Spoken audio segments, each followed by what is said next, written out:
en 1979, durante la segunda fase del gobierno militar, que a la sazón presidía el general Francisco Morales Bermúdez, se cumplían exactamente los primeros 100 años de un acontecimiento que fue para nosotros terrible, ¿no? Me refiero a la guerra con Chile.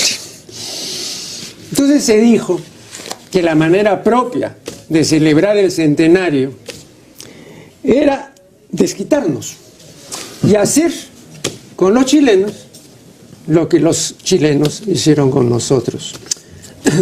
Y esto, se decía, se puede hacer ahora porque tenemos, lo cual era cierto, hoy no lo es, tenemos superioridad bélica, ¿no? Y este es un gobierno militar. Entonces, vamos a demostrar a los chilenos que no es cierto aquello que siempre nos han atribuido, o sea, la falta de hombría, ¿no? La ausencia de machez. Eso se dijo, yo recuerdo, y esperábamos pues adelante, ¿sabe qué cosa iba a pasar en el año 79? Bueno, como usted sabe, pues no pasó nada y nos abstuvimos. Ahora, ¿por qué nos abstuvimos? Hay tres posibilidades, ¿no? O por un supuesto, o presunto, o pretenso pacifismo, ¿no? O porque, para usar una metáfora, o porque testicularmente éramos incompetentes o insolventes, ¿no? Yo recuerdo que ahí en la torre, refiriéndose, y eso está en su correspondencia, refiriéndose a los compañeros apristas inactivos, indolentes, le decía, no tienen las bolas flojas, ¿no? Y eso se lo dice en la correspondencia con Sánchez, en los 2 tomos que ha publicado Mosca Azul, tienen la bola floja. Entonces también quizá pues era porque teníamos entonces las bolas flojas. Y lo otro, ya concierne a algo que usted dice, ¿no? Es que esta no era sino la directa consecuencia de lo que usted llama un mestizaje defectivo. Entonces yo le pregunto cuáles son sus consideraciones al respecto. Bueno, creo, usted sabe bien que las heridas que deja el conflicto del Pacífico prácticamente no las hemos cerrado, ¿no? Si bien no hay un antichilenismo, digamos, como hace pocos años, digamos, el humanismo es producto de un antichilenismo, ¿no? El periódico Llante era fundamentalmente un medio de expresión antichilénico. Tenía dos directrices, digamos, 2 vertientes fundamentales o 2 tesis fundamentales. Uno era el antichilenismo y el otro era la defensa de la cultura andina en la coca, ¿no? Pero cuando uno leía Ollanta se encontraba básicamente con un odio, un resentimiento contra Chile. Creo que eso no lo hemos logrado superar, ¿no? Si bien creo que ya pensar en un conflicto bélico, ¿no? Creo que eso ha bajado bastante, ¿no? Bueno, pero en el año 79 estábamos en condiciones. Sí, yo me refiero a eso. O sea, sí, ahora no estamos en condiciones y ahora perderíamos. Sí. Pero en esa época había la posibilidad de que no fuera tan mal, ¿no? Y de todas maneras existe o existía, o usted dice muy bien que sigue existiendo, ¿no? Este deseo del desquite. ¿No? Yo recuerdo bien ese periodo. Yo salía de la universidad, había egresado ya de Sociología de la San Agustín y vivía en Moquegua. Ya. Y recuerdo pues un día, digamos, serían pues, 3, 4 de la tarde, una especie de alarma o de voz popular, y ya empezamos la guerra con Chile, ¿no? Y muchos en ese momento deseábamos la guerra con Chile porque nos sentíamos muy bien armados por la Junta Militar, porque habíamos comprado armas a los soviéticos, ¿no? Y pensábamos que podíamos devolverles el golpe a los chilenos, ¿no? Yo recuerdo bien eso, pero después eso quedó ahí, ¿no? Al día siguiente ya no existió nada, no hubo guerra, no hubo nada. Después comentando con alguna gente, digamos, sí, yo creo que esos 3 elementos que usted ha mencionado coinciden.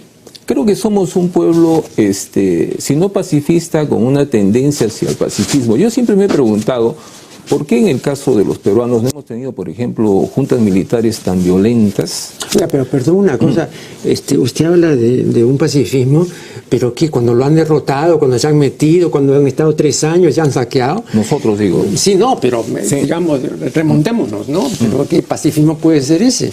¿No? Yo francamente, así me hacen eso, yo no sería pacifista, ¿no?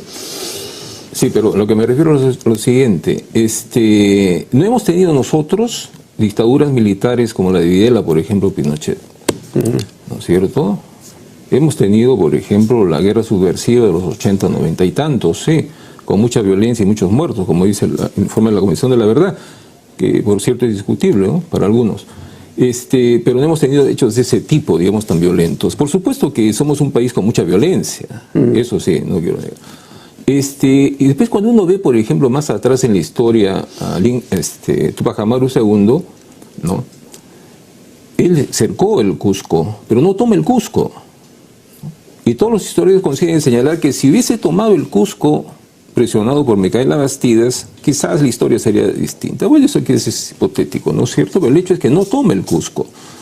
Y Tupac Katari, que era su lugarteniente, le dice, oye, y lo manda pues a Bolivia, Tupac Katari, que es Aymara. Los quechuas en particular, y esto sí conozco, los pueblos quechuas en particular, son pueblos un poco, por su cosmovisión, un poco más pacifistas. En cambio, los aymaras son un poco más radicales. Ni hablar, por ejemplo, de las comunidades amazónicas. Los hemos visto, por ejemplo, en Bagua, recientemente. Perdón, ¿usted cree que la actitud de Atahualpa, por ejemplo, que tanto repugnaba a don Federico Moore, yo recuerdo, él decía, yo no entiendo cómo no nos da asco Atahualpa, ¿no? Un emperador que no tiene absolutamente conciencia del poder que tiene realmente y de la necesidad de avasallar a los demás, etcétera, ¿no? Y realmente, bueno, frente a esa figura de Atahualpa, tenemos, por ejemplo, a un Calcuchímac, a un Quisquis, ¿no?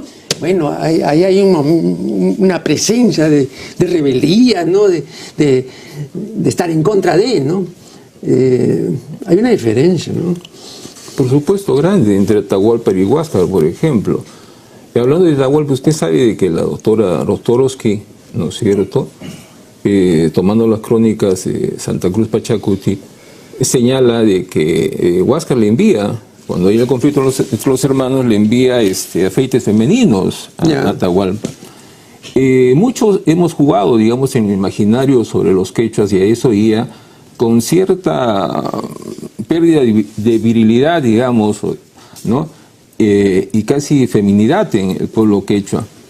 Pero eso, digamos, no deja de ser un componente que no tiene que ver tanto, digamos, con virilidad, sino tiene que ver con una cosmovisión de la vida. No se olvide de que los quechuas, y que son muchos pueblos quechuas, por supuesto, tienen una cosmovisión de la vida en la cual, digamos, lo que prevalece para ellos es la vida, y hasta ahora. Y eso lo entendemos como naturalismo, animismo, cualquier cosa, ¿no? Pero si uno se pone a comprender un poco la cosmovisión de los quechuas actuales, incluso, ¿no?, el quechua prioriza la vida. Le voy a mencionar un solo hecho para que se comprenda esto. Alguna vez vi, por ejemplo, a los Ankara, que son quechuas de Huancavelica, en un video, en una fiesta patronal con motivos religiosos, etcétera, le hacen la fiesta al árbol, ¿no? Y es un enorme árbol en una quebrada. Son 6 hombres o 8 hombres que cargan que es más de 2 toneladas ese árbol, ¿no? Pero antes de cortar el árbol, ¿no?, ¿cierto?, le va a parecer eso sorprendente, un hecho insólito o quizás bárbaro, pero lo que voy es para fijar lo que quiero señalar. Lo rodean al árbol, toman chicha, etcétera, etcétera, y lo besan. Antes de cortarlo, lo besan al árbol. Oye, estás besando a un árbol, ¿no? No tiene sentido. Mi interpretación, y creo que la interpretación que podríamos sacar de eso es que su actitud para la vida es enorme.